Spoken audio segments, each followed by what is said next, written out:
Hello, YouTube friends and family. How is everyone today? How's it going? Excited to be with you on another wonderful Sunday, December 2019, the last month of this decade. That's right. I hope it's been a wonderful decade of vocal growth, glory, your vocal journey. I'm sure it's taken you many amazing places, and I'm excited to have one last chat with you for this year. This is the last chat of this year, the last chat of this decade. So be sure to get all of your 2010s questions in because the future is upon us. Hope everyone's doing well. Hello, Anita. So good to see you as well. So good to see you as well. You know the drill. You can ask whatever questions you like. Vincent, yes, no pressure, right? No pressure. You must make progress next decade or else. But you all know the drill. Ask any questions you like about singing, about speech, speech coaching, speech pathology, voice impressions, anything and everything. I am here to answer. Ask away.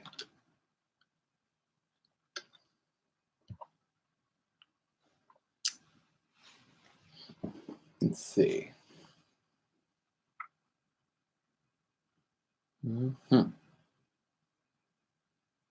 We've covered many topics in the past, everything from vocal registration to larynx control to soft palate control to vibrato to breath support to voice impressions, all these things. So there's so much we can ask. Vincent says, how is my Sunday going? My Sunday's going very well, thank you, Vincent. It's a little bit cold out there, but other than that, it's a pretty good Sunday so far. Anita has a question. Should I go for performing, know that I am not yet 100% prepared for it because I'm still working on vibrato control? This is a great question, Anita, a great question. I have a question for you. It's a rhetorical question. Are we ever 100% prepared? We're never going to be, right? If you were 100% prepared, that'd be pretty impressive because you'd be the only human being ever who has completely mastered singing, right? We're always trying to learn. We're always growing. And so really, we're never going to be 100% prepared. That being said, you want to make sure that you're as prepared as you can be in that moment. But if you know that you don't have your vibrato exactly where you want it to be, that's okay. Because a year from now, it'll be a year better, and you still won't love it, right? That's just kind of how singing works, is that we're always trying to grow and get to the next thing. So I would say, do your homework, do your practice, make sure that you've gotten yourself to a place that is at least performable. And then if it can always be fine-tuned, well, it can always be fine-tuned. But I would say if it's that nervousness holding you back, I would say go for it. And something that I have found in my performance life, whether it be speaking, whether it be voice impressions, whether it be singing, playing an instrument, I have found that I always need to, at some point, take that plunge and dive in. Because if you don't dive in, you're always going to be going, well, maybe a month from now, maybe a month from now, maybe a month from now. And a month from now turns into 10 years from now. Are there performances I've given that if I look back on them, I cringe and I go, oh my gosh, what was that? Yeah, there are. But had I never done those, I wouldn't get to the point that I'm at now, right? And so I really encourage you, again, you don't just want to go in blind, but if you've been practicing and you've gotten it the best you can get it for now, definitely go do that performance. And you'll be grateful for it.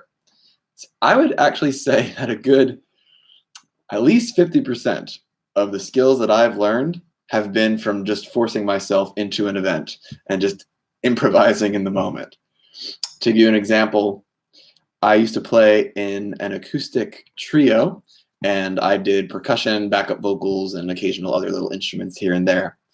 And a friend of mine, it was a duo first, and then I became the third person in it. And one of the people I knew, the other person I didn't know. And the person I knew suggested to the person I didn't know, hey, we should get Brendan in on this. He plays drums, he can do percussion. Let's get him in on this. And if anybody's familiar with the drum, it's called a cajon. It's a little box that you sit on. I had never played it in my life. But they said, you should come and play cajon. And so I borrowed a friend's cajon, and I literally showed up, never having played the thing, and I just performed the show. I'm not recommending you do that necessarily, but my point in saying that is that was one of the many times that I just went for it. I had my musical knowledge. I knew a thing or two about a thing or two, and I went and I performed. And then I ended up playing with them for about 3 or 4 years. And it was one of the most fun gigs of my life. And then I got really good at that cajon. But if I had said, well, maybe once I learn how to do it, I never would have gone there. So I hope that gives you a nice little story of taking risks and going for it. I'm sure you sound great, Anita.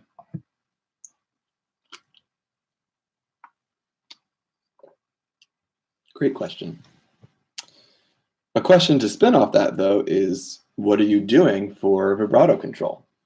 Right? We definitely want to learn how to master that. That's going forward. It shouldn't hinder you from performing now, but we do want to learn how to master that vibrato.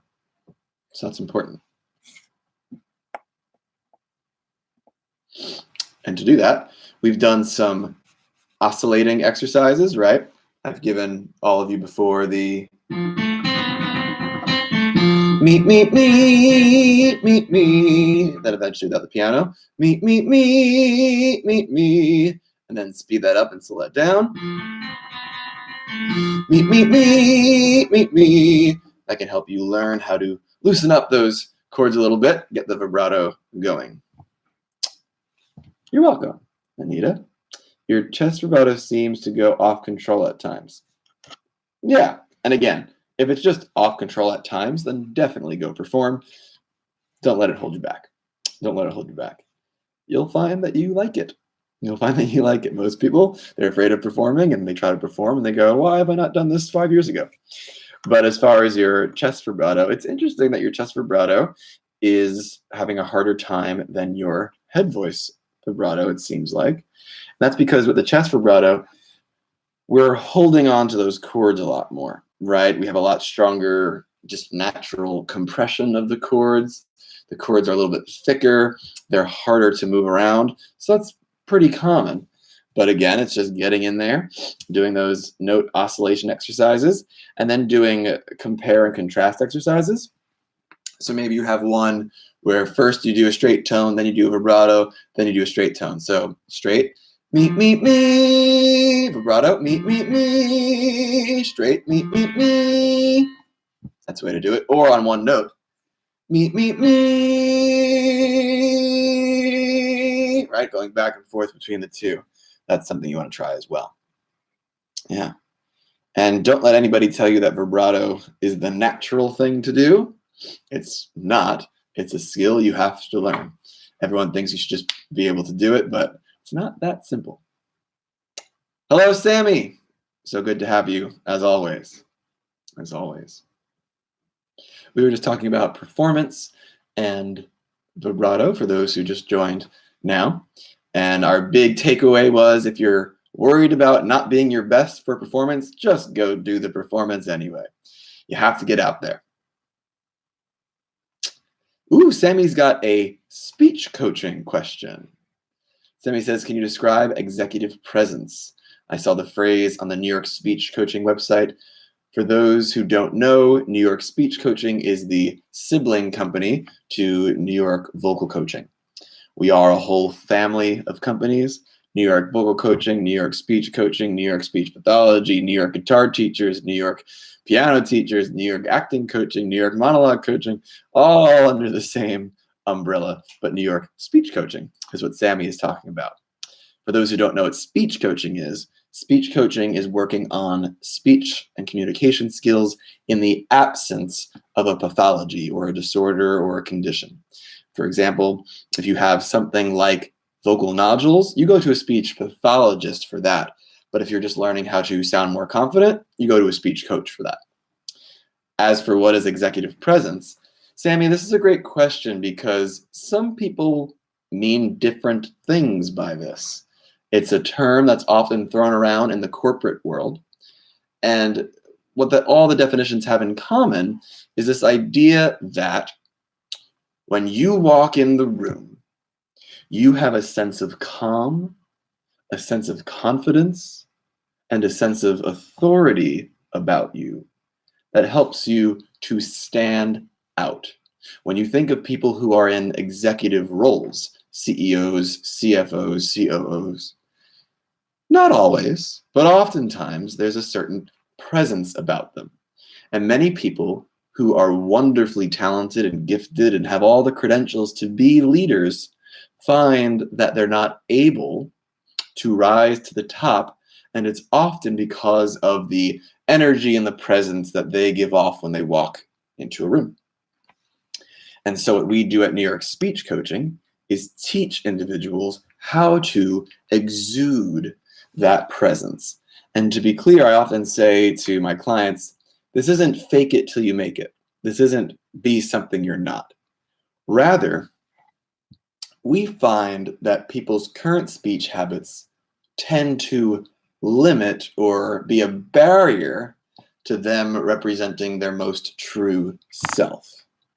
And so instead of fake it till you make it, I like to say, act like the real you until you seem like the real you.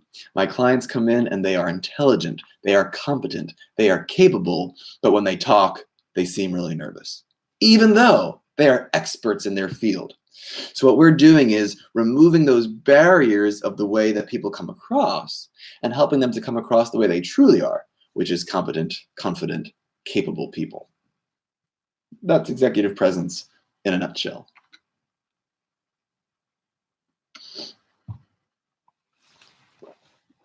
It's a good question.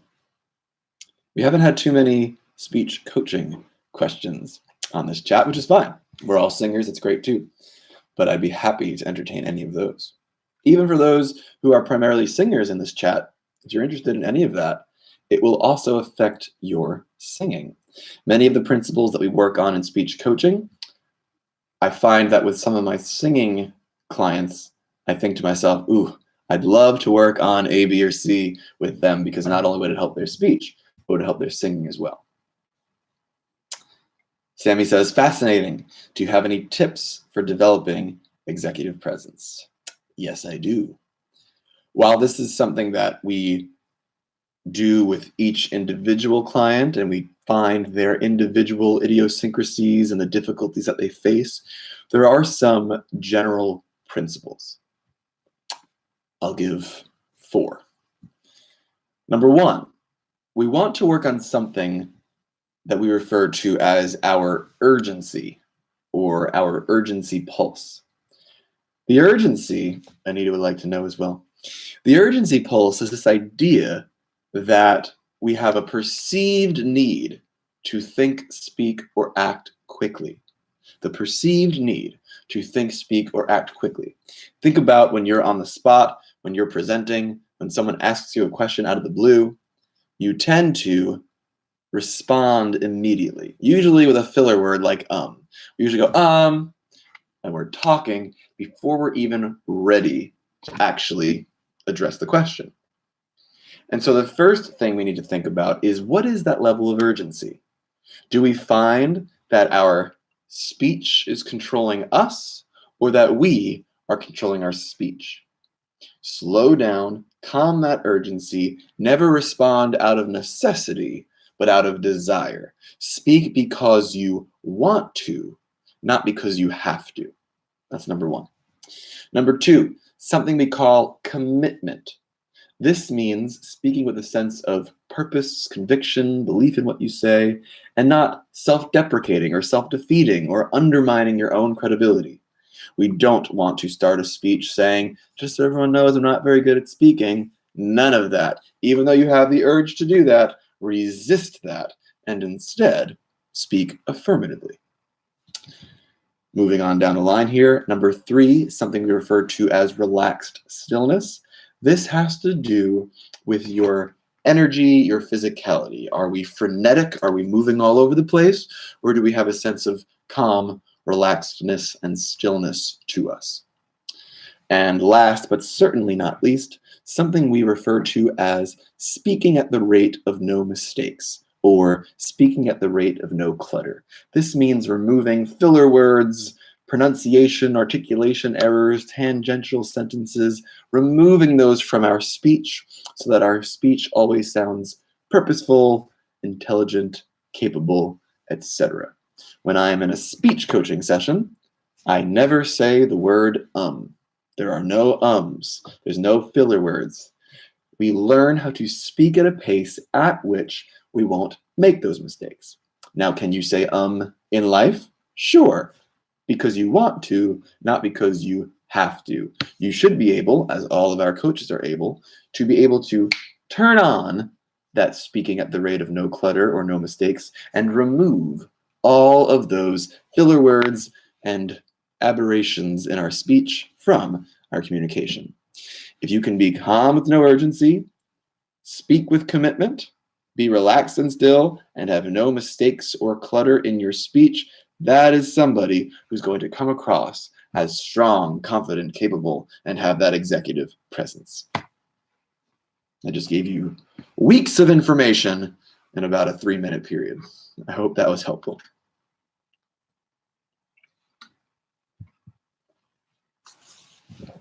By the way, I personally don't believe that's just something you want for being a CEO.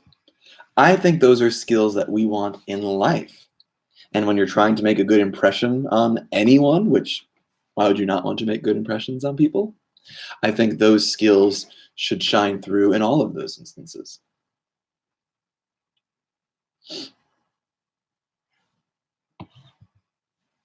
And that's what I have to say about that.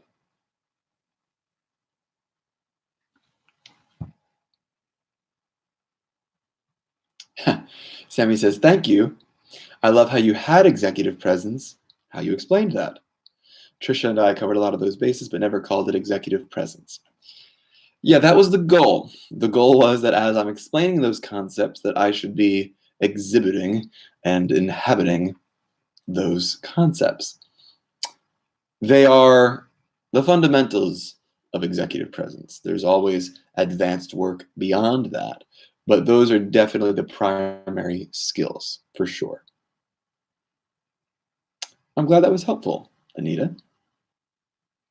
Dominique, do you know any exercises that can strengthen your head voice without inducing any strain? Do I, Dominique? Yes, of course. One of the things to think about with all of your exercises is when I was younger, I've been singing since before I can remember, and I remember being given these exercises. I remember one particularly from I was in 2nd grade, and I remember the exercise was banyo. Banyo, banyo, banyo. And I had no idea why I was getting these funny sounds. Another one we had was B-A-B, B-E-B, B-A-B-B-B-O-B, B-A-B-B-O-B, B-A-B-B-O-B. We had all these silly exercises, lip trills, and I just did them. And I just thought, I'll do them because they tell me to do them. But I was always curious, why are we saying these sounds? And now that I design my own exercises, what I've come to realize is every sound we make, I would say letter, but letters are the visual representation. I mean the actual sounds. So a B, for example, or a sh, or a who, whatever it might be.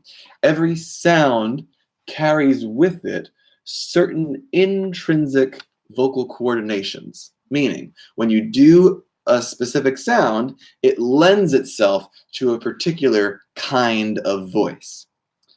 If you do a sound like B, D, or G, we call those plosives, voiced plosives, that's going to help you get a more compressed or a stronger voice. So if you're looking for a chest voice sound, you do something like B, or D, or G. But you're looking for a head voice sound, right? And if you're feeling strain, you might be doing certain sound combinations that are not the most helpful for a head voice, right? Not all sounds are created equal. If you're doing buh, does, and guz, it's going to be hard at first. What you want to do is find a type of sound that will induce a light, airy head voice, and then go from there. These are things like starting with voiceless fricatives. These are sounds that you can hold out. So H would be one, S, SH, sh, F. All of these are very good for head voice work. Then certain vowels tend to induce more of a head voice. I would use oo. Oo is my favorite of the head voice vowels. So you want to do a who. We'll start with the who. Ooh, right? So first off, what sounds are you using? That's number one. Number two, what intervals are you using? Meaning, what are the note choices you're using? If you're doing a huge jump, you don't want to start there. That's going to induce strain. So we want to start with smaller intervals, maybe just a third.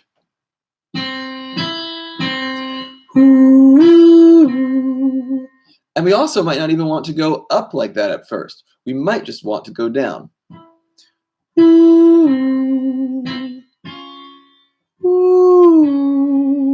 Keeping in mind, not trying to get louder, not trying to get more intense, right? What sounds are you using? What intervals are you using? Make your intervals smaller at first. Those are my first two tips. And thirdly, when you make one of these exercises, as strange as this might seem, the best way to help out one area of the voice is to help out other areas of the voice. So I would want you to do some vocal fry stuff down below. Ooh, really low stuff. And something we call flageolet. This is the super high stuff. Actually going above the head voice. So my first head voice exercise for you, if you want a really simple one, would just be that 3-1. Ooh, sliding, descending. Ooh, right? It's simple. It's a slide, which makes it a lot easier. It's descending, which makes it a lot easier. And it's using the HOO, the who, which is very, very helpful. If that's way too easy, then I would still take some of those principles, doing the sliding, doing the who, but maybe doing some ascending intervals as well. So maybe something like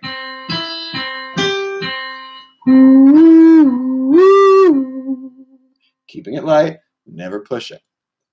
Then maybe make it even harder.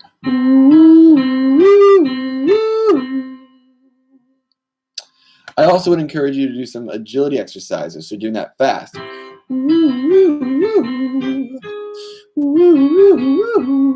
That's faster. It's harder for the chords to grip and squeeze and clamp as much. So those are some initial thoughts. Really, the sky's the limit. You can create any exercise you want, but I would start with who's. I would start with descending intervals, make them small intervals like the 3-1, and be willing to try other areas of your range. Does that help? I also gave you the 1-3, 1-5, 1-6-1. That was the last one I gave you. 1-3, 1-5, 1-6-1. Give that a shot. Once you can do it slidey, then you can do it staccato.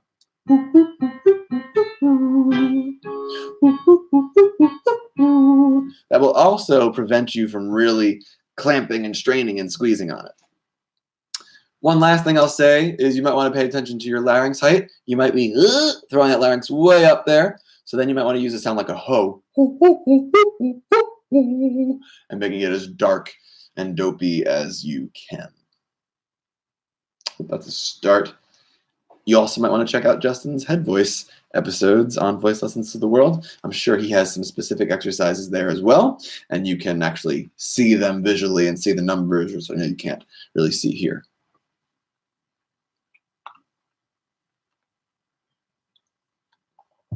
These have been some unique questions today, everyone. Really liking this.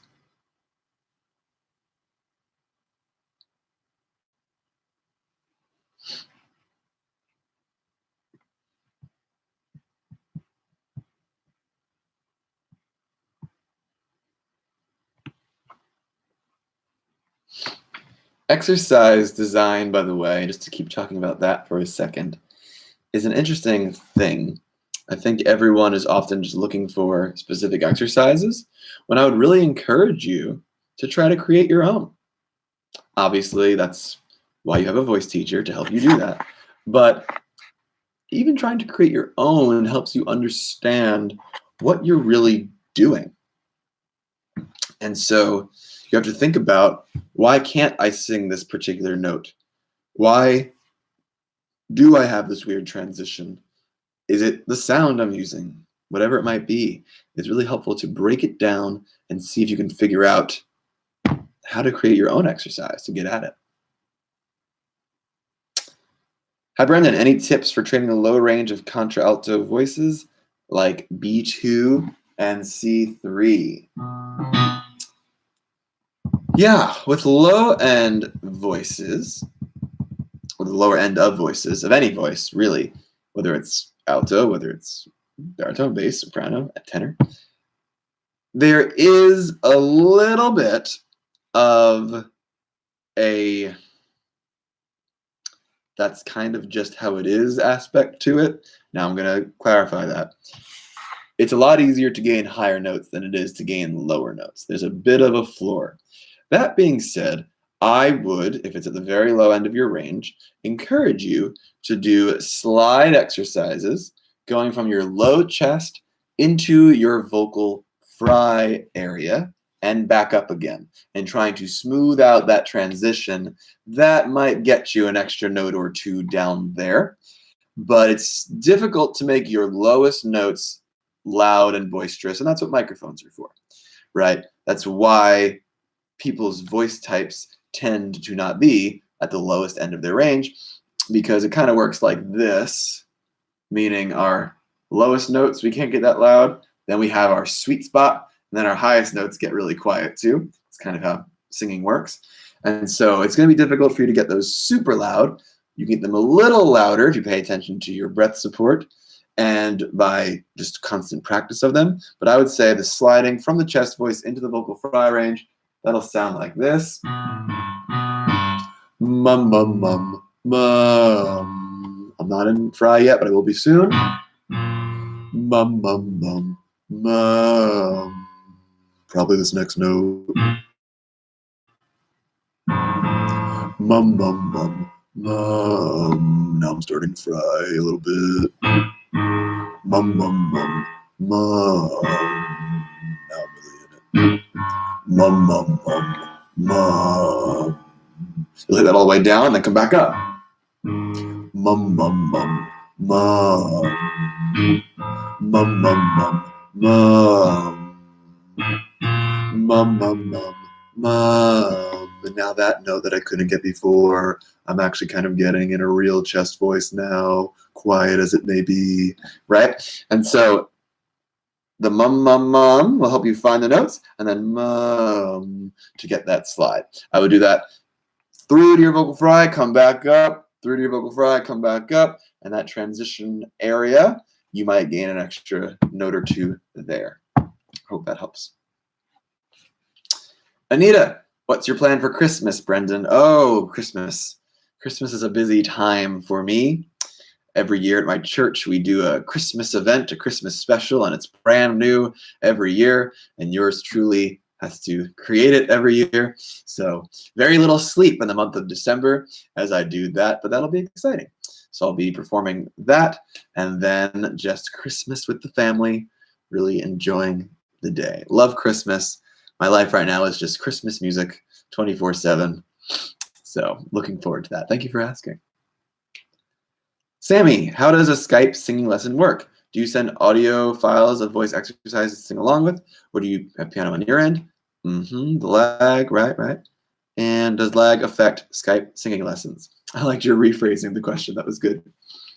It depends on your Wi-Fi. So sometimes when it's really high quality Wi-Fi and high-speed internet, you don't notice anything at all. For the times that there is, it's, yeah, a little bit of a lag, but again, that's with the not as high-speed internet.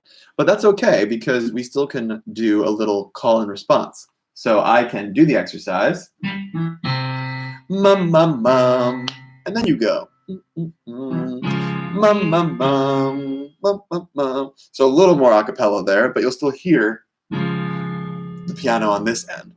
The difficulty would be playing together if there was a lag. Again, if there's high-speed internet, it's pretty good. But if there was a lag, then we would do something like have a backing track or something to that effect, or singing a cappella on your end, just because it wouldn't be able to sync up that way if there was a lag. But that's not hard to do. Karaoke tracks and backing tracks exist for songs. It's just something we would need to think about ahead of time.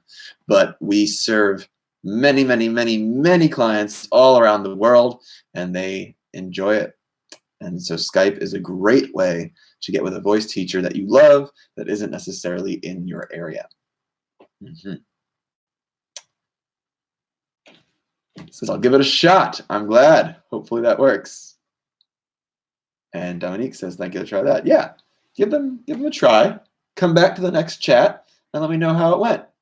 That'll be in January. Anita, my next question is, how do I find my unique voice? Like, usually unique voices lie in a comfy vocal range or beyond that. All right, this question I have so much to say about, and yet so little at the same time. What does it mean?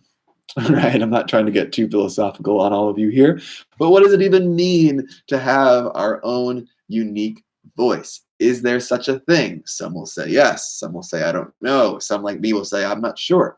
Meaning, isn't your own, let's talk about your speaking voice. Your own speaking voice is simply habits you formed over time, people you've imitated around you, plus some of the genetics. Now, it's very much the case that you can change the way you sound and then make that a habit. You absolutely can do it. I'm living proof. My voice did not always sound the way it does now. It used to be a bit brighter, and I had a much stronger Long Island accent. I'm from Long Island, for those who don't know.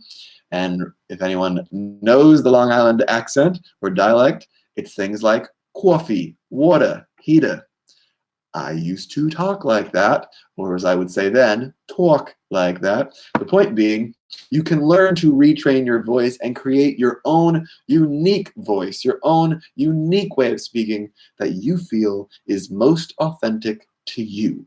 That's what I've done, it's what many speakers have done, and it's what many singers have done.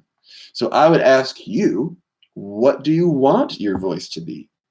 Now, are there some natural inclinations and habits and perhaps limitations that we want to capitalize on? Sure, right?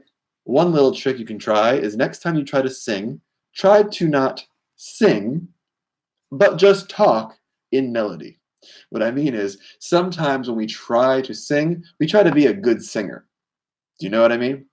And all of a sudden we go, oh, I must be proper and sound beautiful, versus imagining it's just your talking voice. Be proper and sound beautiful. That might sound a little more like me if I want my normal speaking personality to shine through. But if by unique we just mean it stands out, well, then we have a whole different conversation to have here. Then we need to talk about, what can I change that would make it unique? This gets very much into the voice impressions that I do, you might know from YouTube. Learning what body parts influence what sound. And if I want to have a sound that's breathier, how do I do that? If I want to have a sound that's stronger, how do I do that? If I want to have just a strange sound, how do I do that? Right? All these different sounds that we can create. That is a different topic, right? So is it unique meaning sounds like me, or unique meaning it sounds peculiar? And there's a lot of singers that have become very famous for sounding different than everybody else, and maybe even traditionally wouldn't be called a good singer, but then they were just so unique that people loved it.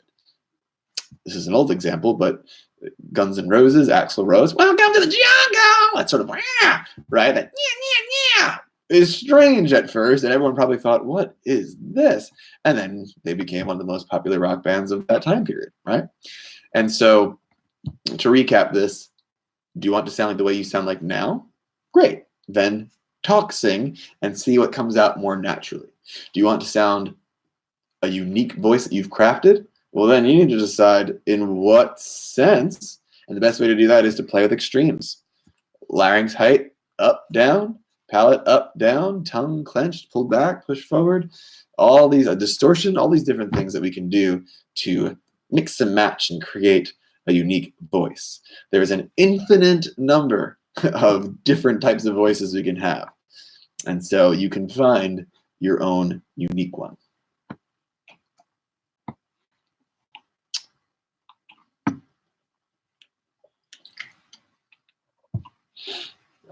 I didn't address the comfy vocal range or beyond that, but it's a little bit more of the same here.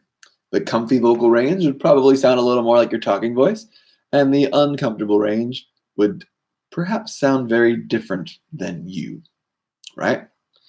If I do a Yoshi impression, it sounds very different than my normal, typical range, but it's pretty unique. If I sang like that, it'd be a unique voice for sure. But is it the kind of voice we're looking for? That's up to you. It really depends what you're going for. Great questions today, everyone. I feel like every question today we haven't even touched on in the past chats. So kudos to all of you for having unique questions today. You're welcome, Anita. I hope that's a start.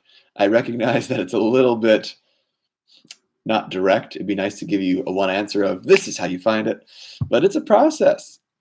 It's a process. And that's the point, right? The point is to have this enjoyable process. That's a life learning experience. If it just came to us quickly, that's no fun. That's no fun. That's not art. Great questions.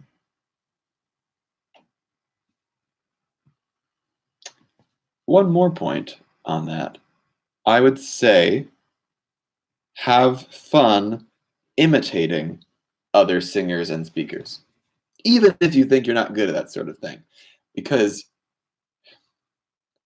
all of our speech is, not all of it, but a lot of our speech is us imitating those around us when we grew up. And perhaps we're just not very good imitators, right? And the reason you sound different than a sibling or different than a parent or caregiver is because you imitated them to a certain degree, but then you couldn't do it perfectly. That's one of the reasons we sound the way we do, one of the reasons. And so every time you try to mimic someone, you'll create something unique because you likely won't get it perfectly right unless you are a master voice impressionist. And even then, it's a challenge, right?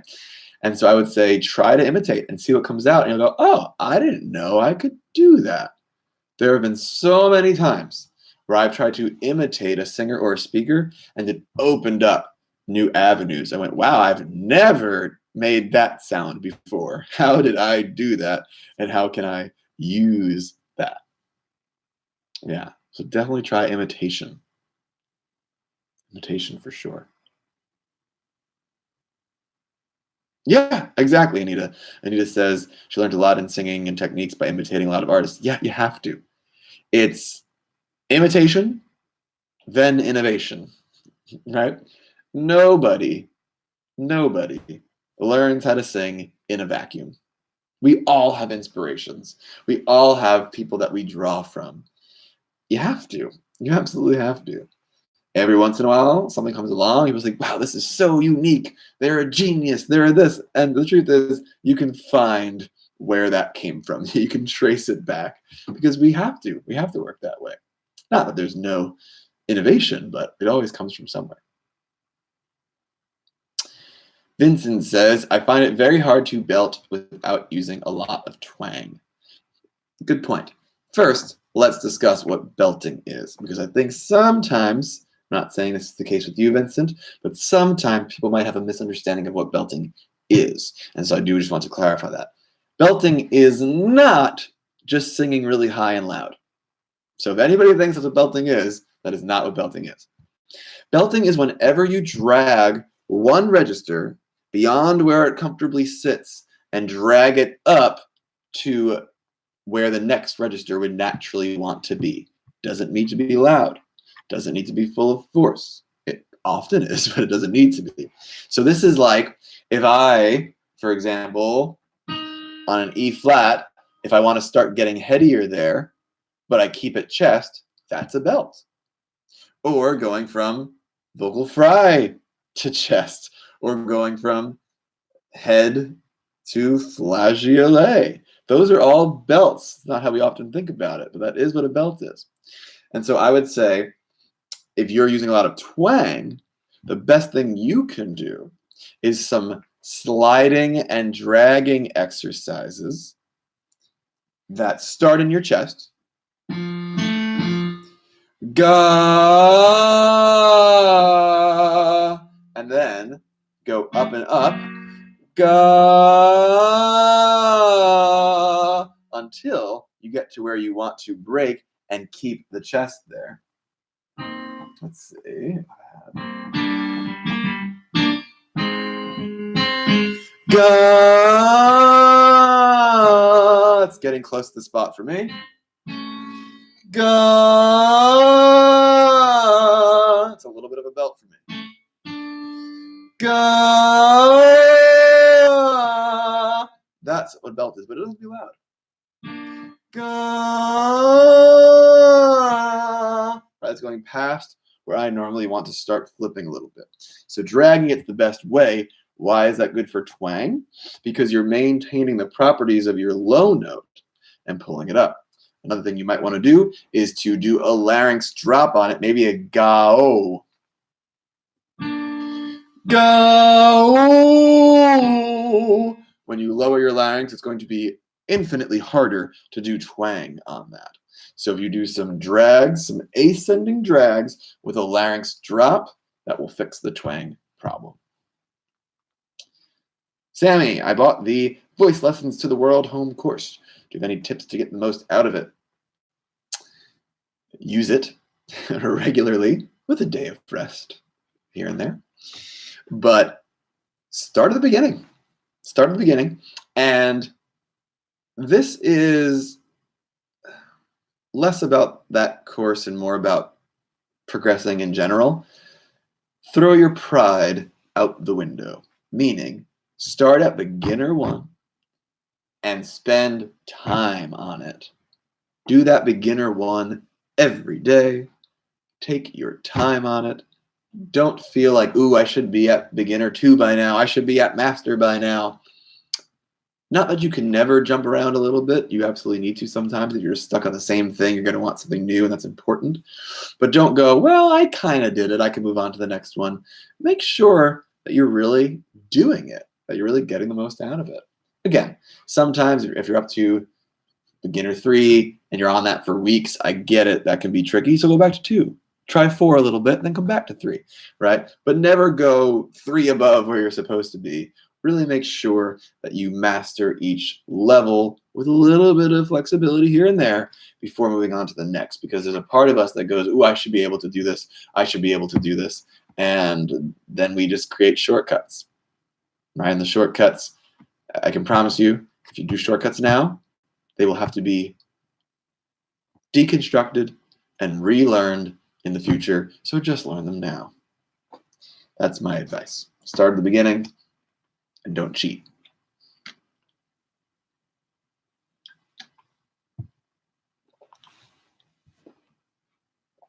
It's a great course for those who don't have it. It's wonderful. Highly recommend. I have it myself.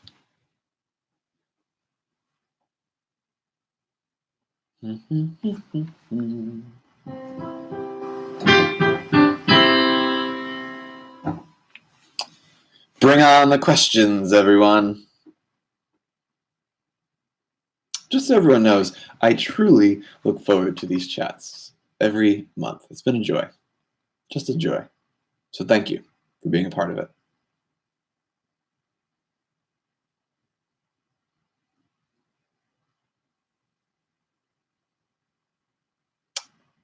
Yeah, Sammy. That's right. Lingering. I like that word. Yeah. lingering in a section for a little bit? Is that what you're saying? If that's what you mean, yes, I would agree with that.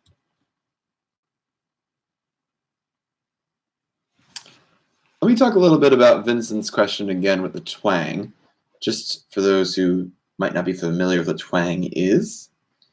You have something known as the airy epiglottic folds. It's a fancy term. And what that means is there are these bands of tissue that go from the epiglottis, that's that leaf structure in the back, to your arytenoids, which are at the back of the vocal folds. They help the vocal folds move around. And those bands, when they narrow, when the space between the epiglottis and the arytenoids narrows, you get something called twang. Whoa, hey, hi. That is not the same thing as a raised larynx, although they tend to go together. Raised larynx is technically just but also get whoa, yeah, whoa, and kind of squeeze that all the more. So some individuals, when they go higher, they do twang. And for those who can't get higher, you might want to try a little twang. It'll help you learn how to get up there, and then you can bring it down. So if you're doing a high note, it'd be whoa, whoa, and then you can whoa, and remove that twang from it. And another question. I just started taking voice lessons about 2 years ago. Nice. Definitely making progress. Nice. Doing resonance okay. Cool. But still don't have a vibrato. Should I be concerned? No. You should care, and you should work on vibrato. But I wouldn't use the word concerned. Everybody has different areas they're trying to work out, right? Even us singing teachers, we have those areas that we're working out too, right? Vibrato, though, I don't know if you were on the chat before. I talked a little bit about vibrato. It can be learned. Some people, it comes easier than others, but don't think that, oh, if I can't do it, it's supposed to be a natural thing and it didn't happen to me. That's not true. You can learn it. The exercise I keep giving, and I'm going to give it to you too, is meet, meet, meet, meet, me, meet, meet, meet, meet, me. Yes, that is between two actual notes, and vibrato does not move that far down, but it will give you a sense of how to oscillate between the two notes. And then you can move up and down with that exercise, you know. But you also can speed it up and slow it down. Me, me, me, me, me, or me, me, me, me, me. Then do it without the piano. Me, me, me, me, me. Then hold it out. Me, me, me, me, me. Right? So that's a good way to start it. That would be my first exercise for you to learn some vibrato. It will come in time, but it will only come in time if you do some specific exercises to target it. Not everything just happens. We need to target and create some exercises for those skills. Great question. Sammy, do you have any tips for developing rhythm? Rhythm in general, or rhythm for singing, or I suppose a little bit of both? Metronomes.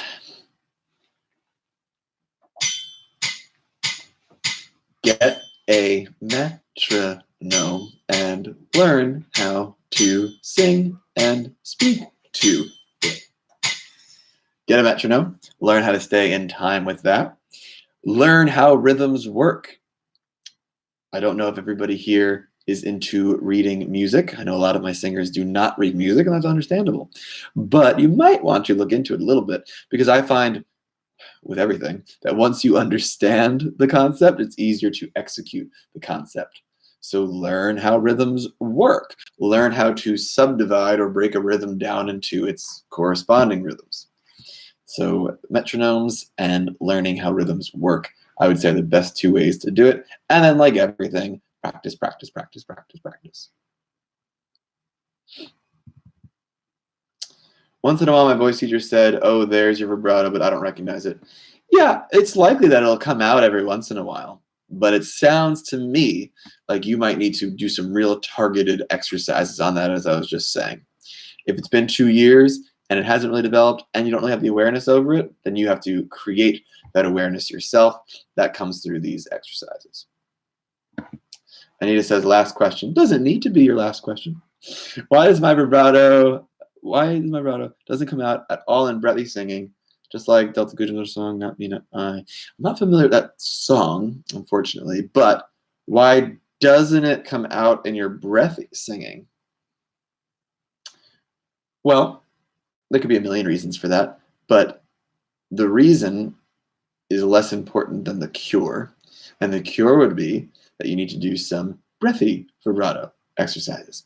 Hey, hey, hey, hey, hey, right? That's the cure. It is a little strange to me that it's not happening as much in the breathy singing. Usually in the lighter singing, it's easier to do a little vibrato, but we all have our idiosyncrasies there. But you're going to design some exercises, Anita, that have breathiness to them, and they have those vibrato challenges. Force the vibrato to happen at first, and then it will carry over naturally. There is one other thing to say about vibrato, and as much as I am a voice technician and I like to get in there and figure it out, there is something about imitation, right? Even just doing a pretend voice, getting in that character, opera, often helps people find what that feels like. So throw that in there. Hi, Karina. Karina says, I have breathy singing. Do you like that, Karina, or do you want non-breathy singing?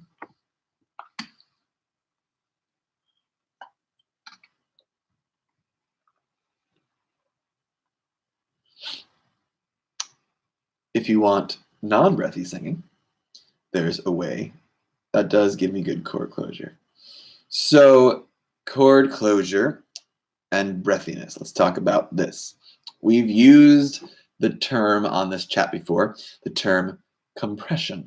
Compression means how tightly or loosely are your vocal cords coming together. There's actually an infinite number of degrees to which those cords can come together. The looser that is, the breathier. The more tightly comes together, the more squeezed it can sound. Neither are good or bad on their own. It depends how much we do, right? And so you could be super breathy, or you could be super tight, or you could be somewhere right in the middle. And so if you want better chord closure, you might want to use, meaning stronger compression, you might want to use things like voiced plosives. Ga, ga, ga, da, da, da, ba, ba, ba. So something like ga, ga, ga, ga, ga will give you, exercises to increase compression, Karina. Exactly what this is. Something like a ga, ga, ga, ga, ga, ga, ga, ga, ga, ga, and really savor that g. If you try right now to go g, you'll feel the chords come together. G. And I'm not loud. I'm not g, but I am strong. G, g, g, g, g. You also might want to know what it feels like to compress. You could try holding your breath, and you'll feel that little that squeeze. You also might want to try some glottal exercises. That means having the chords touch like this, versus You also might want to do going back and forth between the compression and the breathiness. Yes, so ga ga ga, and you also can do some chest slides. Ga, really trying to hold on to that. I would also give you the yo, yo, yo. That nice little hey, yo, right? Yo, yo, yo is another good way to really give you that nice connection. Ga, ga, ga, ga, and yo, yo, yo. You got him. Yo, yo, yo is the last one. That should help, Karina. That should be a good start. It's all about that compression piece. Singers often think of this direction and this direction. They don't think of this direction. And is the direction of the chords there. You got it, Karina. Sammy, how important is warming up the voice before singing? Pretty important, but let's not overstress its importance. When I warm up, I do a little chest voice, a little head voice, a little bit of a mix in between, And that's about it. Okay, I usually do lip trills too. I love my lip trills. Okay. People get very intense about warming up the voice. Like any set of muscles, you do need to stretch and warm up, and that's good. You don't want to just wake up and sing your strongest, highest note. Definitely not. But you also don't need to warm up for half an hour. That's a little silly. And I would say more important than a warm up, although it is important, is good technique. If you have good technique, you'll know how to access that. You do a little warm up to get the voice going, to get it to move, and then you can go to your singing with your good technique. Yeah, I just like to warm up every area of the voice. A little chest, a little head, a little mix, a little vocal fry maybe, a little flageolet. Just get it going. Mm-hmm. Karina, do you do humming exercises? I do all exercises, Karina. Yeah, humming exercises are great. They actually channel some of that nasal resonance, which is a good thing. We've talked in the past the difference between nasality and nasal resonance. Nasal resonance is a very good thing. So, gets that nice nasal resonance, helps to balance out all of the pressure acting on the chords there. Great exercises to do. I usually do them while sliding, but you could do some staccato humming exercises too. Everyone, we have 3 minutes left, so get your last questions in. 3 minutes until the last chat of 2019 is over. What a year it has been. What a year. I'm trying to think, did we do these all year? I have to think about that. We definitely had a lot of chats.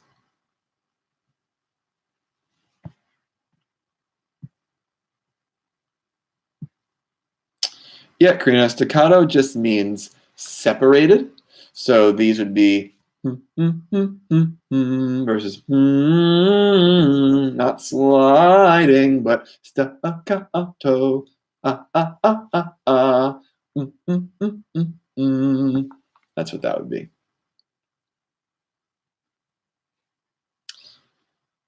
I do like the slides. The slides have a little more utility with that, but every exercise is helpful.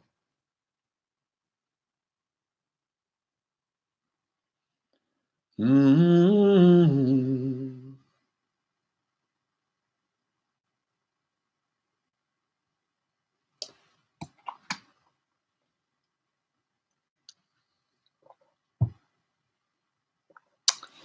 where can I go to rewatch your previous live chats? I'm pretty sure that you should be able to do that. I think there's a community tab. Our friends on here actually might be able to give you better answers than me. But if you are a member, which you must be to be here today, then you should be able to check them all out. If anybody else can give Karina a little advice there where to find them, that'd be great. Yep, Vincent says under the community tag, that's what I thought, on the NYVC channel. Yeah. Sammy, thank you so much for all of your answers. Thank you so much, Sammy, for joining us once again. These live chats are a real joy. I agree. I'll be thinking of some questions for the new year. A very Merry Christmas to you. Sammy, a very Merry Christmas to you. You also said, I hope the Christmas show goes well. Thank you. I hope so too. Be blessed. Have a great Christmas, Sammy. Anita, love this session very much. I'm glad. Thank you, Brendan, for this wonderful last year interaction with us all. Wish you a very happy Christmas and an amazing new year. Anita, to you as well. Wish you a very, very joyous Christmas, a wonderful new year, and a great 2020. The 20s are happening, everyone. We're going into the 20s. Karina, I'm glad you found out where that is. Very, very good. Any last questions, anyone? All right. When are you coming back for the live chat? Sometime in January, Karina. I don't know the specific date yet, but it will be advertised. So if you are getting those notifications, if not, make sure you turn on the notifications for the channel, and you will find out when that chat is. Code, thank you, Brendan. Merry Christmas. Merry Christmas to you as well. Yeah, you'll see, Karina. It'll show you when it's going to be. Okay? All right, everyone. Again, truly a pleasure having all of you here. This is just the greatest joy. I hope you have a wonderful Christmas, whatever holiday you may celebrate, a wonderful New Year. I will see you all in January of 2020. That is the future. I don't know how we don't have flying cars already. It is the future. But I will see you all then. Have a wonderful Christmas, a wonderful New Year. I'll see you next time. Bye.